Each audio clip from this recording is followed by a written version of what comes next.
દક્ષિણ પૂર્વ બંગાળની ખાડીમાં સર્જાયેલું હવાનું દબાણ ચક્રવાતી તોફાન મોન્થામાં પલટાયું છે। આંધ્રપ્રદેશ અને ઓડિશા ચક્રવાત મોન્થાનો સામનો કરવા માટે સંપૂર્ણપણે તૈયાર છે।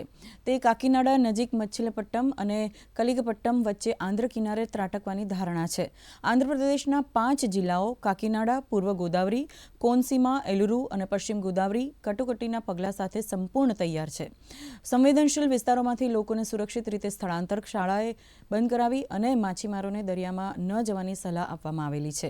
કાકીનાડામાં અધિકારીઓએ હોપ આઇલેન્ડથી લોકોને સુરક્ષિત રીતે વિસ્તારોમાં ખસેડવાનું શરૂ કરી દીધું છે। અપેક્ષિત ભારે વરસાદને કારણે 27થી 31 ઓક્ટોબર સુધી શાળાઓ બંધ રહેશે।